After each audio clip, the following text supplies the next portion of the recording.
Bien, retour donc à cet opéra de Rouen où nous sommes en compagnie de Thierry Rabiguet, Paris-Normandie, Ghislain Anetta, Le Courrier Cauchois, et Philippe Goudet, notre spécialiste de France 3, pour parler des élections municipales à venir qui auront lieu, je vous le rappelle, les 23 et 30 mars prochains. Alors, on a évoqué tout au long de la première partie toutes les modifications qui allaient intervenir sur vos bulletins de vote de ces élections municipales. On va dans cette seconde partie plus rentrer dans le domaine politique de la chose, à savoir qu'est-ce que vous voyez comme point chaud et comme point important et ce qui pourrait basculer en Haute-Normandie en mars prochain, déjà dans le Pays de Caux pour commencer.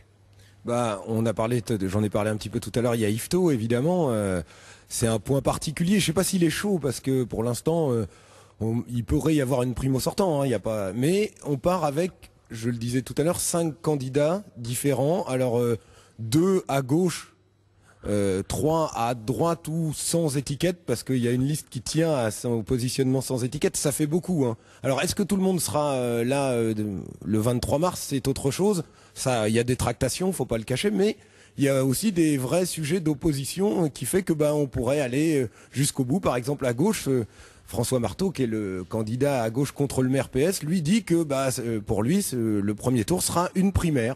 Voilà.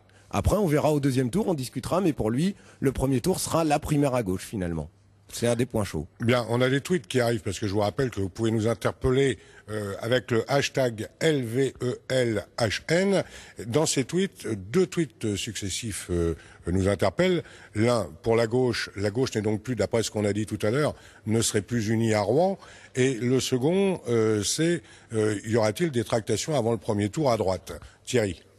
Les tractations à droite, on en parle depuis des semaines, depuis des mois. A priori, sauf revirement de situation, il y aura 2 candidats étiquetés à droite au 23 mars à Rouen, puisqu'il y aura d'un côté Patrick Chabert qui a pris la succession au pied levé de Catherine Morin-Desailly et Jean-François Bure qui portera les couleurs de l'UMP.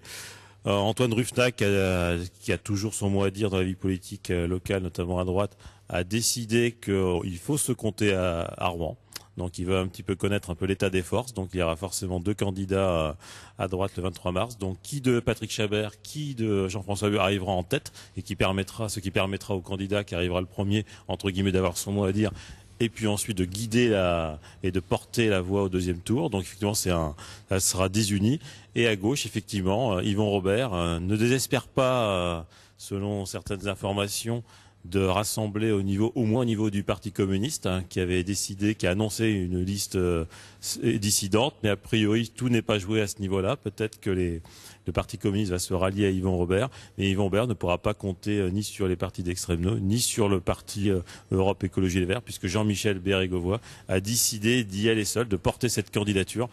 Et lui-même se voit au deuxième tour. Ils font de gros espoirs sur ce scrutin. Donc effectivement, à droite c'est divisé, à gauche c'est divisé. Donc effectivement, on peut considérer que Rouen fait partie des points chauds de la carte électorale en Haute-Normandie.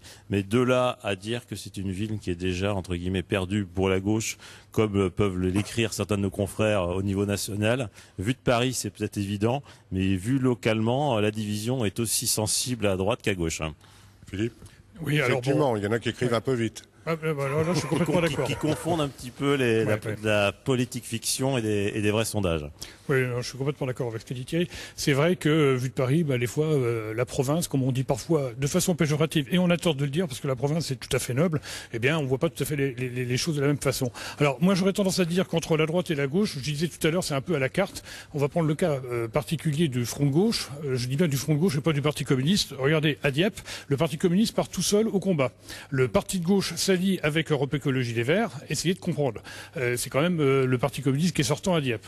Si vous prenez Gonfreville-Lorcher, je disais tout à l'heure Gonfreville, c'est un exemple d'union de la gauche, avec à sa tête un maire sortant qui avait été réélu avec plus de 85% des voix lors du dernier scrutin. Ça se passe très bien avec les socialistes. Prenez donc le cas de Rouen. Pour le moment, il y a une division. Ça va peut-être s'arranger. C'est pas gagné. Prenez le cas du Havre. Visiblement, Nathalie Ney, qui ne désespère pas d'attirer des socialistes dans son giron, va partir au combat face face aux candidats investis par le Parti socialiste et face à la droite, avec le maire sortant qui est quand même bien implanté. Et puis alors je vais vous donner un troisième exemple qui est quand même pas mal, c'est Louviers. Alors Louviers, le PC ne s'entend absolument pas avec le maire sortant, parti radical de gauche, qu'il considère comme étant trop social-démocrate. Ben, finalement, ils vont faire une liste, le Parti communiste, avec le nouveau parti anticapitaliste, donc l'extrême gauche. Quand même assez étonnant. Et puis à droite, alors là, bonjour les divisions. On a parlé d'Yvetot, on pourrait parler d'Évreux, on pourrait parler d'autres villes, de Mont-Saint-Aignan, et il y en a d'autres. Alors là, on se demande un peu ce qui se passe. La droite est dans l'opposition nationale, elle a l'occasion de se regrouper, elle ne le fait pas, et peut-être que les électeurs vont lui faire payer cher cette division. Alors la grande question, et c'est Chris qui nous la pose par Twitter, le FN peut-il gagner une ville en Haute-Normandie? On l'a lu effectivement dans la presse nationale, notamment pour Gisors. Est-ce que vous êtes d'accord avec ça? Il y a effectivement, Gisors revient systématiquement à chaque fois qu'il y a des projections sur le 30 mars. Philippe a évoqué la candidature du maire communiste sortant. Effectivement, peut-être que 7 mandats. C'est peut-être l'âge du candidat sortant qui fait dire, entre guillemets, aux spécialistes de la politique nationale que Gisors pourrait, entre guillemets, être une conquête du Front National. Mais ça participe aussi à la communication du Front National qui a clairement dit qu'il voulait gagner des villes en 2014. Effectivement, Gisors est ciblé. Est-ce que Gisors, ville proximité de la région parisienne, ville difficile sur le plan social, vie économique compliquée aussi sur Gisors, donc entre guillemets des bons scores lors des scrutins, le rappelait tout à l'heure Ghislain, où le Front National cible ensuite des villes ou sur les scrutins nationaux ou sur les scrutins intermédiaires où ils font des bons scores.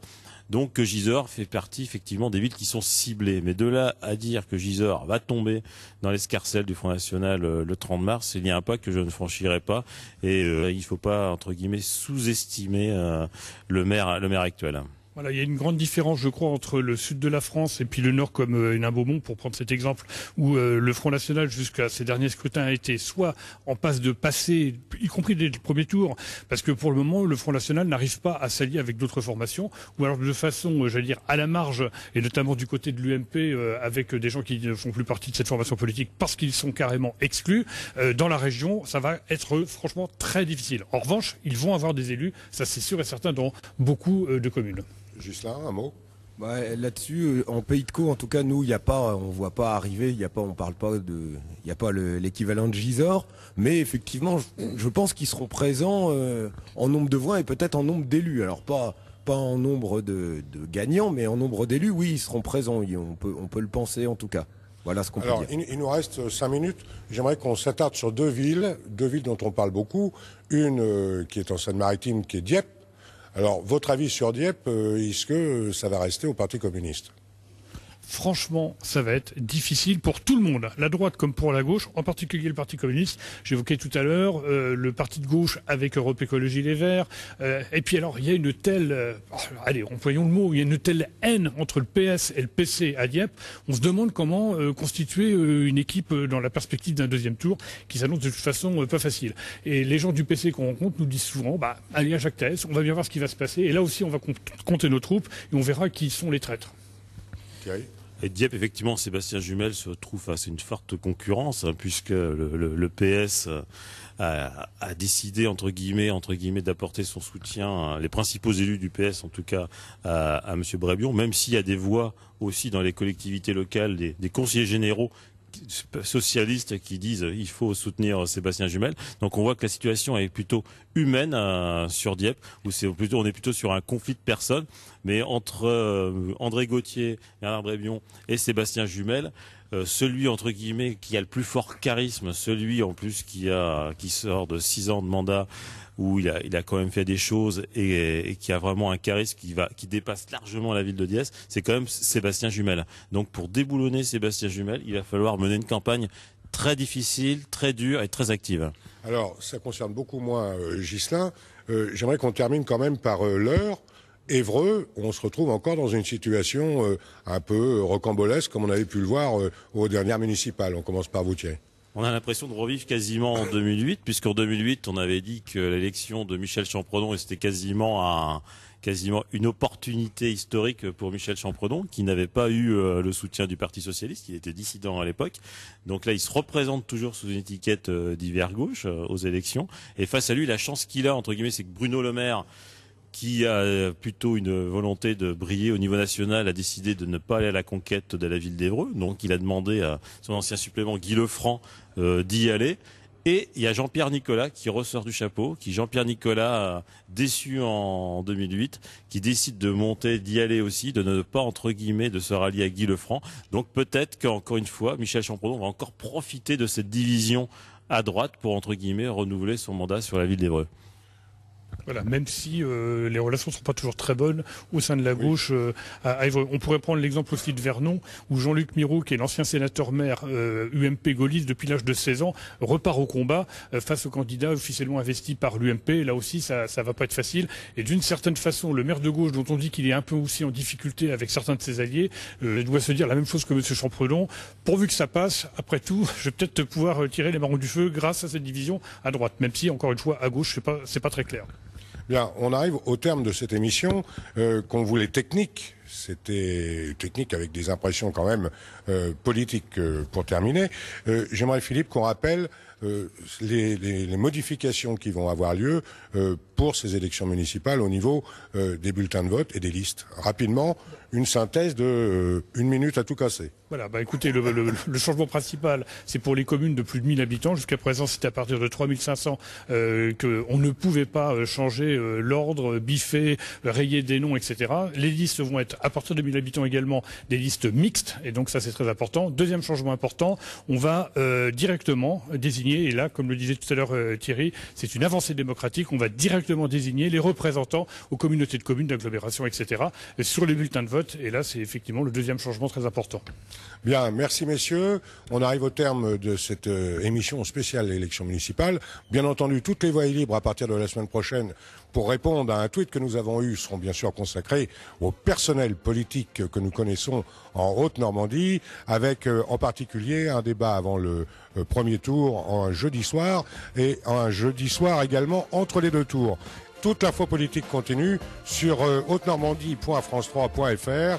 Merci, bon après-midi et à bientôt.